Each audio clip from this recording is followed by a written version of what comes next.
Welcome to Scrolling to Death. I'm Nikki, and today I'm joined by Alix Fraser, Director of the Council for Responsible Social Media at Issue One. And in this role, Alix leads the cross-partisan council of political, civic, public health, business, and national security leaders working to address the threats that social media platforms pose to American society. So Alix, welcome, and thank you for being here. Thanks so much, Nikki. It's a pleasure to be with you today. Let me first admit to you, Alix, I worked on the wrong side of social media for over 10 years. So I ran a social media management company for tech businesses around the globe. A few years into that, I started having kids and posting my kids, and like most moms, spending way too much time and getting way too much value from social media. So probably around 2018-19, that veil started to lift, and I realized that personally, social media was making me feel worse, and I was exposing my kids' lives on there. Like, for what? Is it benefiting them? I started asking myself all kinds of questions. And worst of all, I was making a ton of money, manipulating other people's decisions through social media content and ads. So I started doing research on how social media addiction works, and I found the staggering rates of depression and suicide in the people who use social media the most, which is our youth. Long story short, I felt compelled to flip the script in my own life and move to the right side of social media and educate parents and adolescents on the dangers so that we can all protect our children's mental health. So that led to this podcast. And I start with my story today because I think it's so interesting to learn how people got to be involved in a space that is the minority and can be an isolating space to be and can feel like you're the only one that thinks this way. So I would love to learn what brought you to work in digital advocacy. Thank you so much for the question. And again, thanks for having me on the show today. Yeah. Congratulations to you for having that epiphany. Thank you. A lot of people go through life and know something's wrong, feel like something's off, don't get it, and don't take that next step to do the critical thinking and go deeper and then try to actually make a change in the world. So for me, the story of how I ended up in this space begins with a bigger issue of democracy. And my previous life and careers, I've worked on international affairs and international democracy around the world. I worked at the State Department for a long time trying to help U.S. Ensure that democracy was a stable system around the world. And I left that in 2017, went and worked in education policy and politics out here in California for a long time, trying to help our kids find better education. And then saw our own democracy falling into disarray in a way that I observed a lot of the other countries that I worked on for many years. And I said, I got to get back into that, and I got to find a way to use the skills and the knowledge that I've gained over these years to try to find a way to make an impact on American democracy. But where to start, what to focus on, what to do.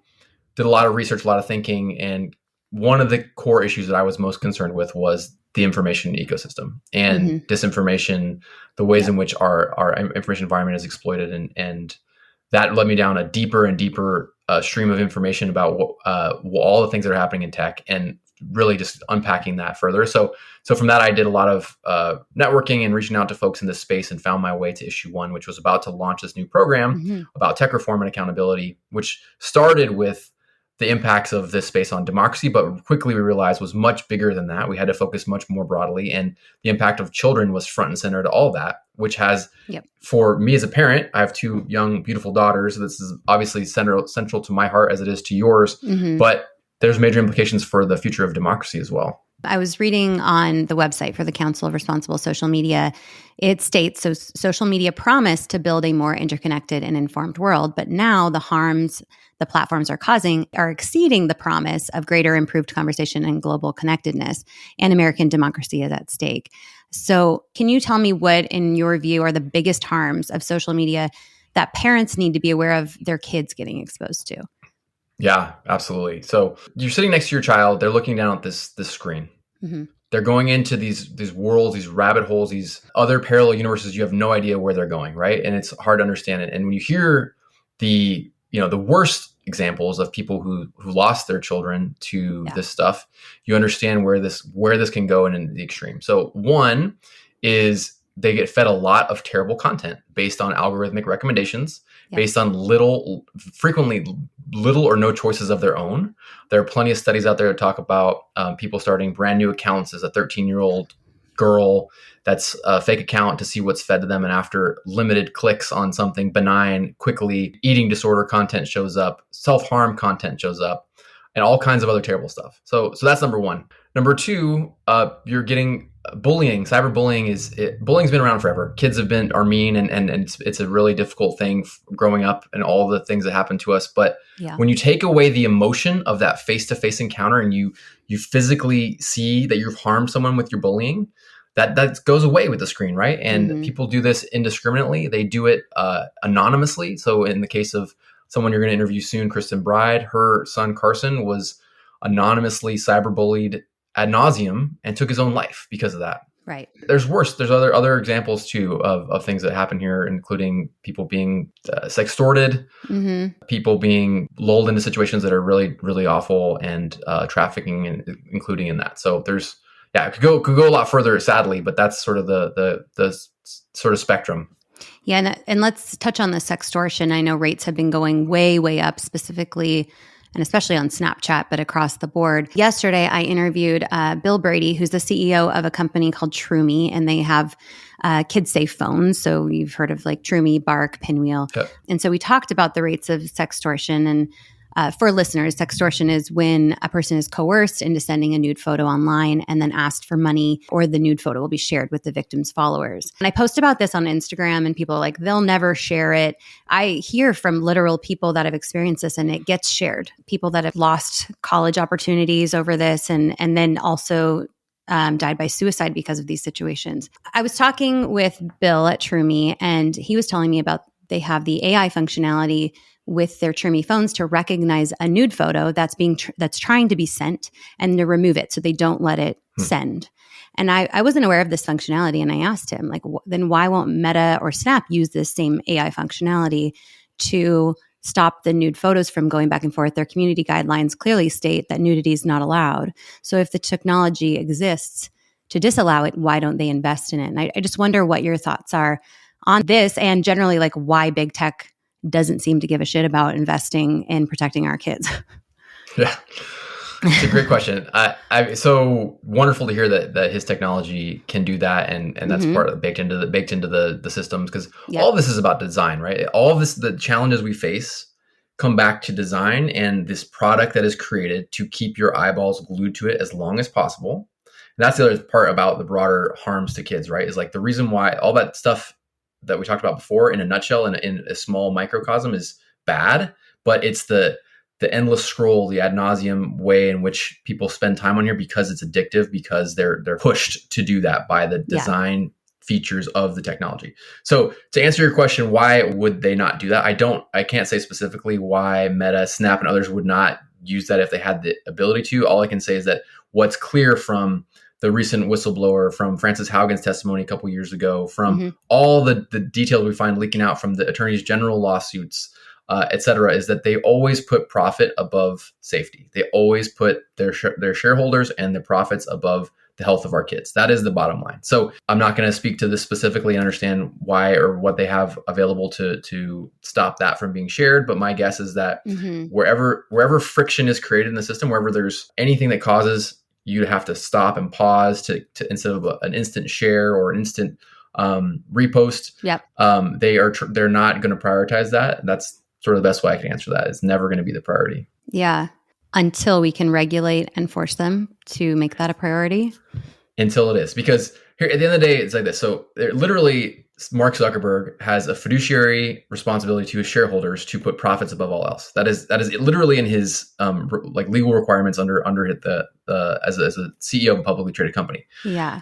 Until the equation is flipped, and we say as society, there will be penalties if you break these rules and these laws, such that the penalties will hurt your company way more than it will help you to make that little extra margin of profit. They won't change their behaviors. The patterns won't shift. You're seeing now in Europe, the patterns are starting to evolve because of the Digital Services Act that was passed there, and how that is going to change things in Europe. It's just beginning to be implemented. So we're seeing some positive results, but that's the bottom line here. So we're never going to see those real changes and refocus the priorities unless they're forced to. Right. What I try to do is educate parents about these risks, and that we already talked about, and as a parent myself, I learn these risks and I think I'm not letting my kids on there until it's way safer for them. And I'm also going to monitor my own use and use it for good and for business only. But so many parents are not making that decision, whether they don't know the risks or they know them and they don't care or prioritize those risks or think that it could happen to them. And so I think it does come down to regulation. Tell me about what solutions you're working towards on behalf of the Council for Responsible Social Media. Yeah, absolutely. So one point to that is we as parents, we know that our kids are first and foremost our responsibility and it's our job to protect them. That's like, I literally said to my daughter the other day, she was trying to do something that, something she shouldn't do. And I said, it's daddy's responsibility to make sure you're safe. That's why we can't do this. That is the first thing we have to do when we wake up in the morning, Nikki, right? But these products are created in such a way that the design is baked in that makes it so much harder. So parents, yes, it is our responsibility to do that first and foremost, but we need help. Mm-hmm. We need some support and we need the system to be reoriented where the technology is not so harmful. And we need our government to step up to actually answer that call.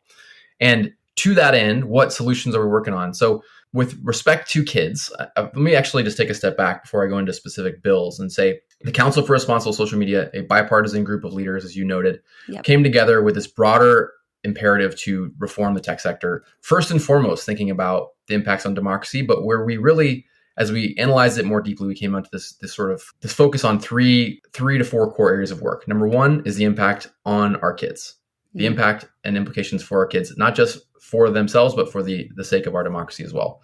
Secondly, the implications on U.S. national security and the ways in which foreign actors, terrorist organizations, and other bad actors are exploiting these platforms for their own ends. Beyond that is the implication for our democracy and the ways in which this undermines the core pillars of all the things that we care about as Americans and what we want to see for our system. And how do you do all that? Like, how do you fix all that? So it's such a big problem, and the thing is, it's such an embedded thing in society. So we're focused on a few different pieces of legislation around, and mostly in Washington, but also around the country. Mm-hmm. The first one, and for kids and for your listeners, they'll care most about, is the Kids Online Safety Act. Yeah, right. There's been no federal legislation to sort of regulate the internet since the 1990s, which 96, I think. Yeah, it's just insane. Crazy. Think about that. What was the internet like in 1996? What was the world that we live in 1996 compared to now? And the reason nothing's happened is for a reason, because these companies came, and at the beginning everyone thought they were wonderful. They were breaking norms. They're great tools for us to Google search, to connect with friends, to do all these things, for journalists to get on Twitter and be able to find information at a rapid clip. Mm-hmm. But quickly they've devolved into different things, and they still have a lot of great value, but the negatives are way outweighing the positives right now. Yeah. So the Kids Online Safety Act is one that we're focused on. There's another bill that we're formally endorsed called the Platform Accountability and Transparency Act, which is about the fact that there is no window into what's happening behind the screen, behind the curtain of the platforms. There's a giant black box. What is the algorithm? What are the different ways in which they're deciding to promote content and do things? How much bad content is being removed? They share all kinds of statistics all the time and say, here's all the things we've done to help you. We removed this many terrible pieces of hate-filled content or whatever, but they don't tell you what the denominator is. Out of how many? And we've found that they're underreporting that information to us based on the whistleblowers' information. Yeah. So these are critical pieces of the puzzle. Making sure that kids are safe online is number one. Making sure we have a look behind the screen at what is actually going on. And having the platforms not grade their own homework, but having independent actors do that. And the PATA, the Platform Accountability and Transparency Act, would take steps towards that. Okay. In addition, those are the only two bills the council has formally endorsed at this moment, but we're actively working on other issues and are looking into other places where we will put our energy in 2024 and beyond. We care a lot about data privacy. It's another critical piece of this puzzle. There's no comprehensive data privacy legislation in the United States. We care about the regulatory framework and the ways in which the government has the ability to actually check and the balance of power of big tech. And currently, the FTC and other organizations are doing that, but we don't have a dedicated agency, for example, to focus on big tech and AI.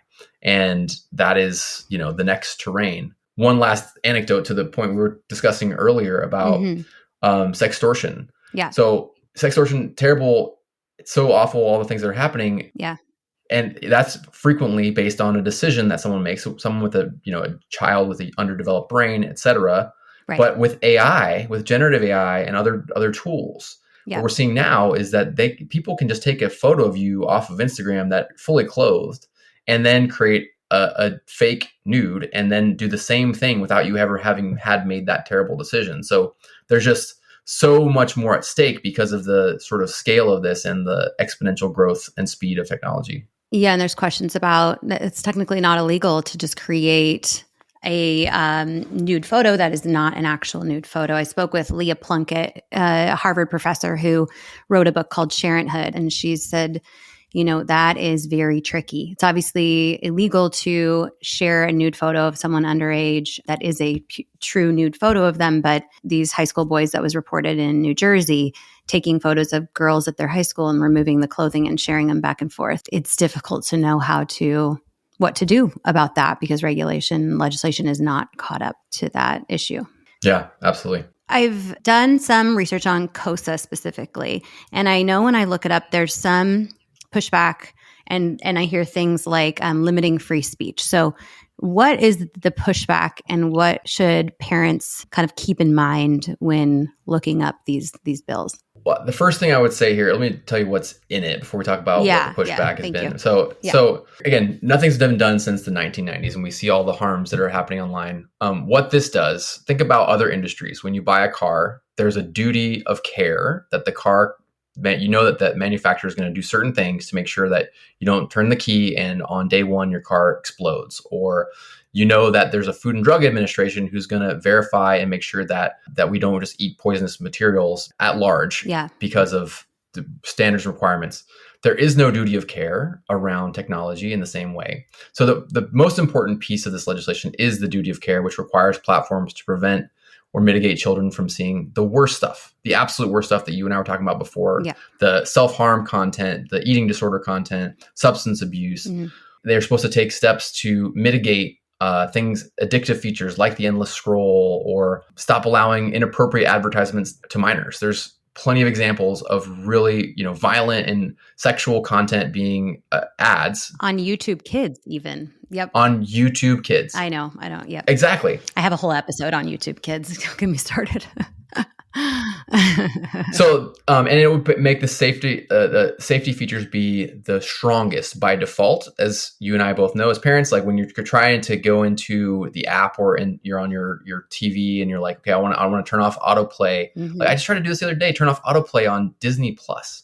And I went in there into the app on my TV, and I was like, "Oh, you need to go into your computer and log into this." I'm like, ooh. Yeah, I probably could do it from my phone too, but I couldn't do it from the TV itself, right? So they make it, all this stuff is by design intentionally to make it harder for us to get off of them. Yeah. In addition, COSA would allow kids to opt out of algorithmic recommendation systems, which are arguably the most problematic elements of all of this. Make it the most addictive, or one of the ways that it becomes so addictive. Yeah.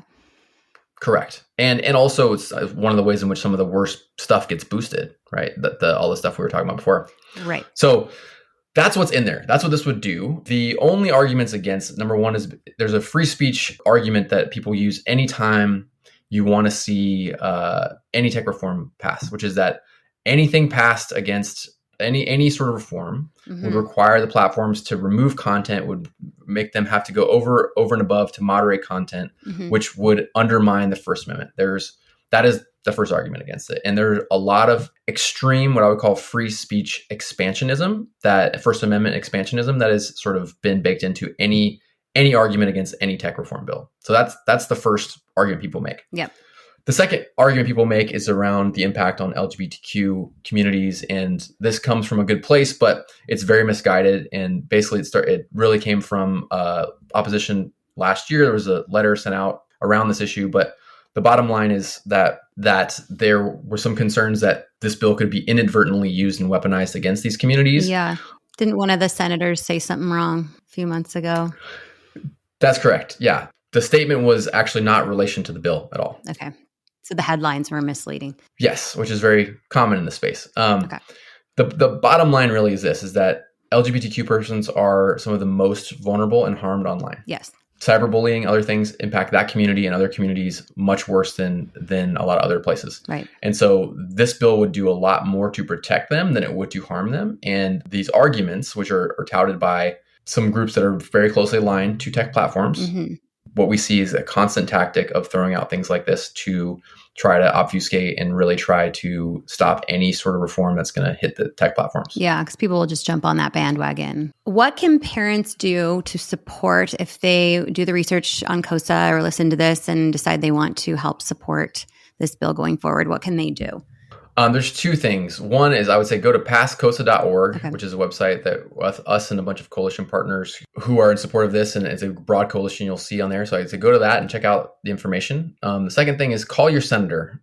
We need people to call their senators and say that they want them to pass and support this bill. We've got almost half of the U.S. Senate has endorsed this legislation, co-sponsored it, I should say. And so it's so close. It needs a floor vote in the Senate. It will pass with, I would guess, 80 plus votes. We did some polling that came out 2 weeks ago. 86% of the electorate supports COSA. Amazing. 86%. You know, we are where we are and the risks are huge. And so in the meantime, would you, if your children were of age to be using social media, kind of delay that decision and keep them off of social media until it is reasonably safer and there's some more regulation? I would. Yeah. So I talked to someone recently who's one of the chief science officers at one of the big medical associations, and I asked them what they did with their kids. And this is a person who talks about the brain function and how we're impacted and the ways in which this technology really has impacted our development physically as well as emotionally. And this person told me that no social media for their kids, none. And that's, my kids are 2 and 3 months. So I don't have to make this call quite yet for them. Right. But for the way I feel right now is if my daughters were 13 and 15, I would say absolutely not to this, because I just could not feel like I was doing my primary duty and responsibility as a father if I were to allow them on there. Yeah. I agree. My kids are 8 and under, and so I have some time as well, but I'm on the same page. I recently messaged Arturo Bejar, the Meta whistleblower, and asked him straightforward if his daughter wasn't already on Instagram, would he allow his teenage daughter to use Instagram? And he said it's not safe for kids aged 13 to 15 at a minimum, based on what they get exposed to, the people and content that they get exposed to. So 15 at a minimum. And really, the more leaders in this space and experts that I talk to are waiting.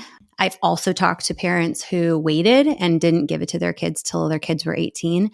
And then when their kids got on at 18, they kind of went crazy with it. So I think you have to be communicating about the risks when you make this decision. Make sure your kids understand why, and make sure your kids are prepared for how they're going to use it as an adult, right? Do you have any advice around that?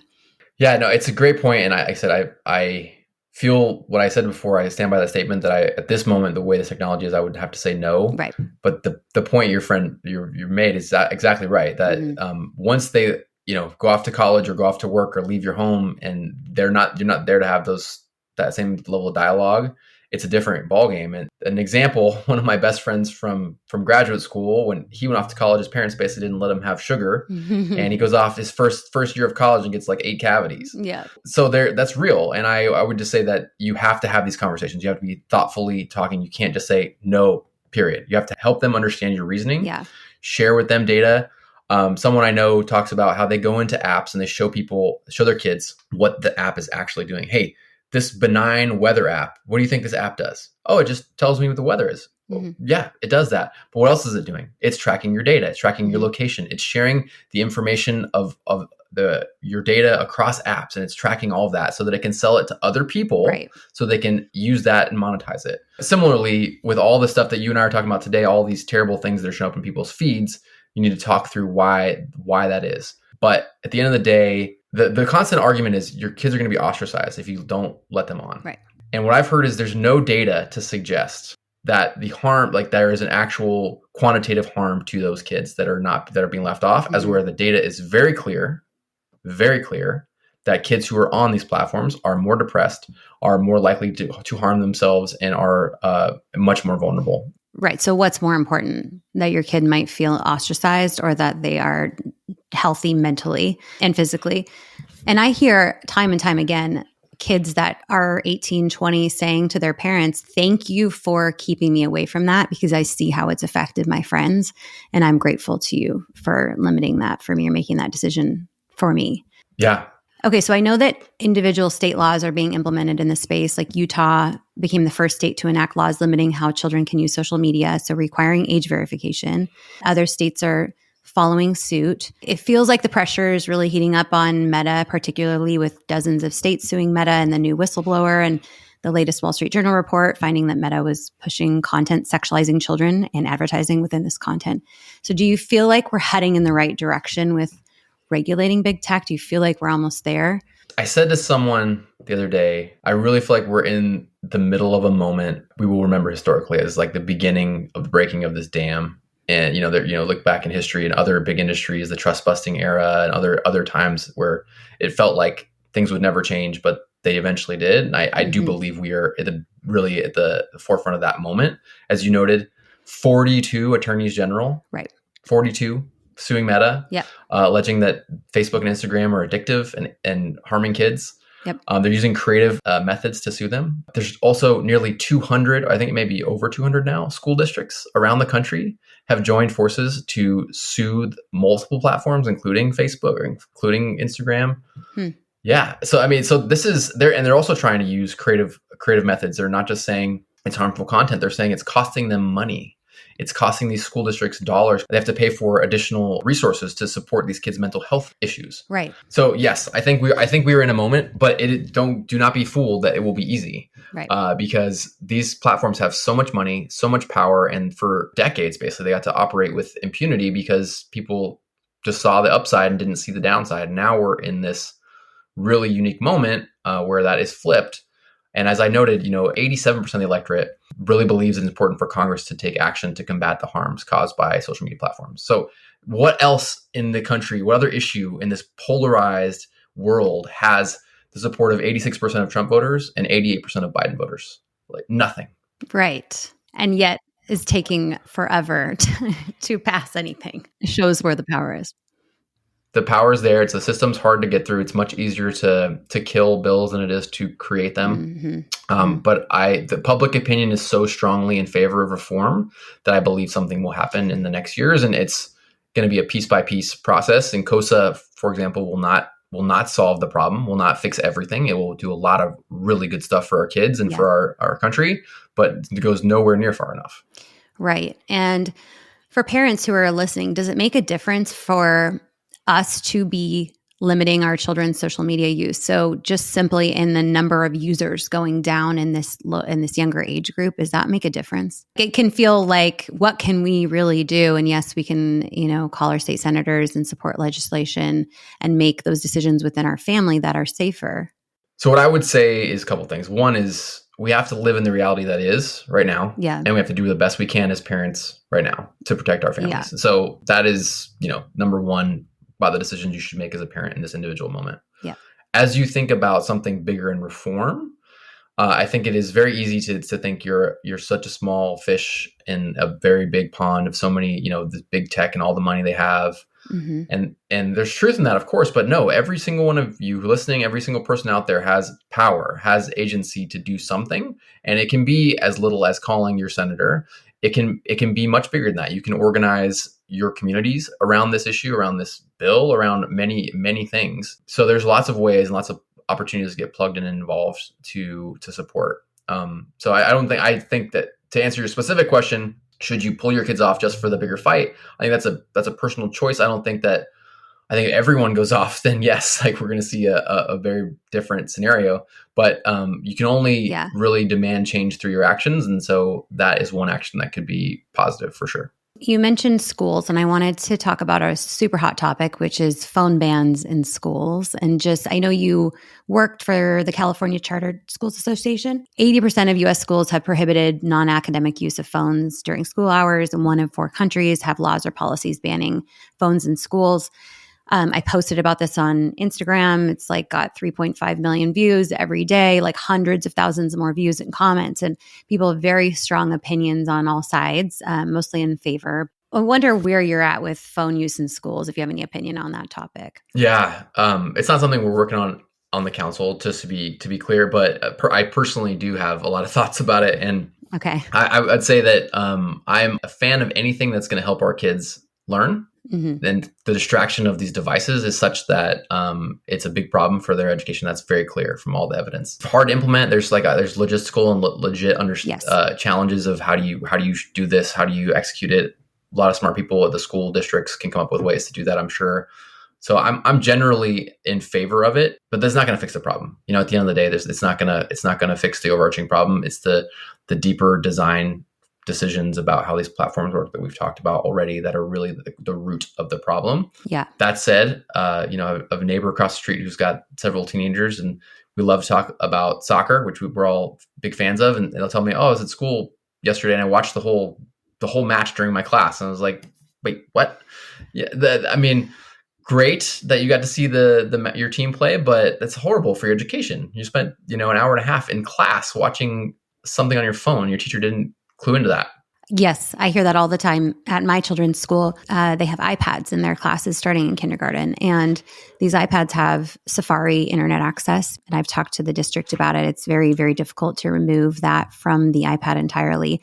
And you can go on youtube.com, adult YouTube. You can go on NFL.com, and there's kids watching football games in class. The school district that I reported on in Florida reports less bullying, more engagement, and different benefits of it. But there's teachers in the district and parents in the district saying it's not working well. Actually, the kids are getting access to their phone. So it's a touchy subject, and it's tough. And I get a lot of the concerns parents would have at the end of the day. Yeah. When I was in school, I think you and I are probably similar-ish age. So when we were in school, didn't have a cell phone. If my parent really needed me at school, they could call the school. The school would find me very quickly. Yeah. It was fine. And right. we survived. So I think there's, this goes into the system of hyper parenting and all the things that helicopter parenting, all the stuff that we have become accustomed to, and the challenges that come with that. So I think parents have to let go a little bit too. And I talk about helicopter parenting on an episode that launched this week called The Teenage Brain Explained with Nicola Morgan, who's the teenage brain woman. And she talks about preferring safety net parenting. And she talks about, just being their safety net, not doing things for them, but allowing them to fall in a safe way. So I encourage listeners to listen to that episode. I would love to also talk a little bit about your thoughts on sharenting. So you may have heard of this term. So this is coined for adults who share their children's information, image online. Personally, I stopped posting my kids online due to the digital privacy risks nearly 4 years ago. And it was especially interesting to learn that these big tech executives largely do not post their own children on social media. So I wonder, after all your work and research, like what approach you are taking to sharing your kids online, and how you feel about the topic of sharenting. Yeah, very personal decision. And it's so tough for people because I think when you think about what the good can be and is on social media, you think about, oh, I love seeing the update about my friend and their life. It's this person I went to college with or high school with that I haven't seen in years, but I'd love to get that little glimmer of what's going on in their life. The kid is first among that, right? I personally have chosen to basically not post at all. My daughters, mm-hmm. They're 2.5 and 3 months, as I mentioned. And I posted, I believe, when my eldest daughter was born, I did a post with her photo and announcing the birth. I have not done that yet for my youngest daughter. I think I will, because otherwise one day she might look back at my feed and see that I posted about her big sister and not about her, and I'll be in big trouble. But yeah. I feel like right now that's it for me. Maybe an occasional one here and there, but I'm not going to be doing it. And I'm not judging people who do it. Because right, no, yeah, judgment-free zone for sure. No, it's the norm. Most people do it. It is, but I also know way more than the average person about this stuff, right? And the harms that it can cause. And I think if more people understood and pulled back the veil of understanding what was going on with all these images, with all the data, they would maybe mm-hmm. think twice about it as well. But for me, it's at this point, it's a choice that we're not posting basically anything about our daughters.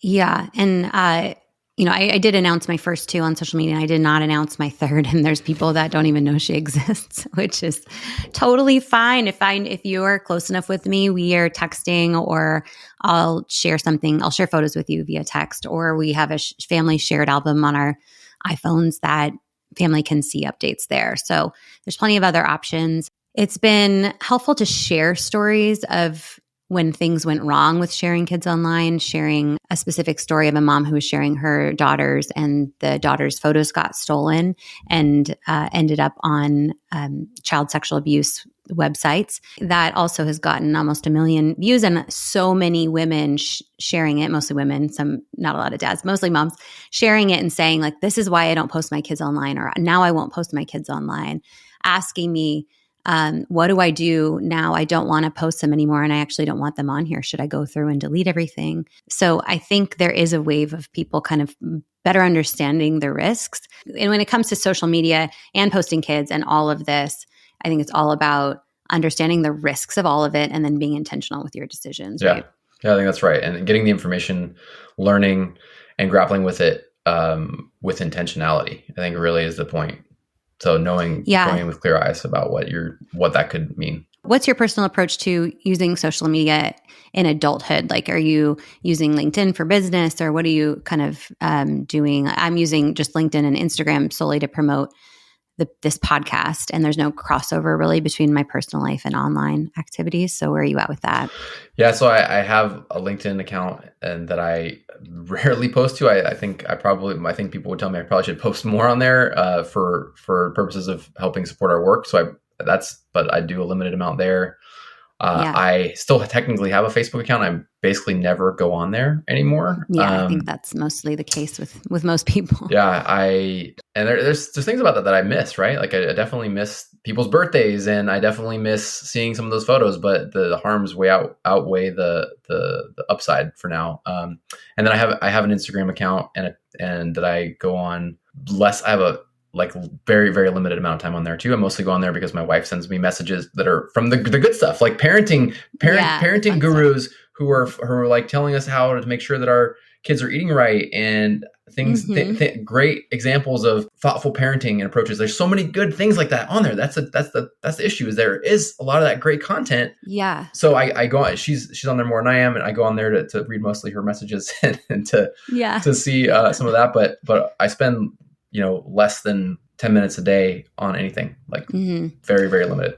And I think that's a good point too. If you're using your social media platform for good, then I think you're in the clear. Like if we all just used the platforms for good, but the problem is there's so many bad people in the world, and I've been exposed to a lot of these bad people through my research around tech and social media use. And even if everyone in the world just did nothing but good on social media as it currently exists, that would only reduce some of the issues, because you have to remember, it's the design features of the platform that are the problem.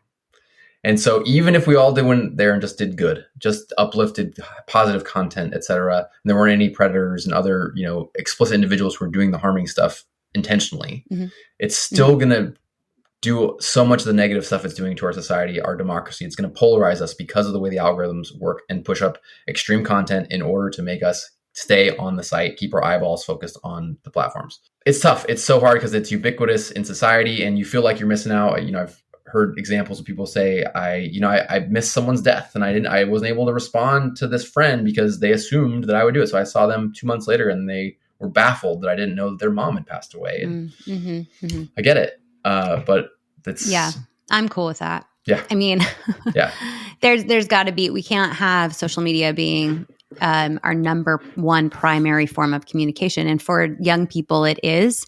And so, in our generation, we're lucky enough to grow up in a time where that wasn't, and we can still keep those relationships up and on different platforms and in person. So hopefully with some more regulation and some shifts in mindset, we can get back to having healthier relationships and experiences online.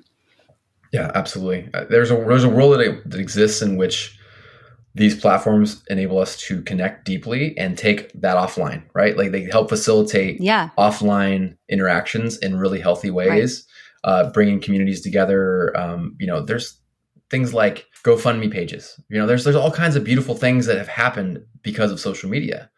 But at the end of the day, again, the harms so heavily outweigh the positives right now that we have to flip the equation, or it's just not worth it. Yeah. We're trying to find a way to really make reforms and cause positive change in this world and through the sector. And so I would just say that we'd love for you folks to check us out and follow Issue One my organization does a lot of platform stuff because we need to, as an organization, do our work well. So you can follow Issue One and the Council for Responsible Social Media. And again, would love people to go check out passcosa.org. It's a really important opportunity for parents to look into this important topic and figure out ways to support. So thank you so much, Alix, for making the time to chat today. You're doing so much good for the world and for our kids' well-being. So thank you. Grateful for the work you're doing, Nikki, and for the opportunity to come on and talk to you. And to the listeners, thank you for joining us here at Scrolling to Death and for being part of this conversation. There's nothing more important than the mental health and physical health of our children. So I'll be here to support you through this time, and I will catch you next time. Thank you for listening.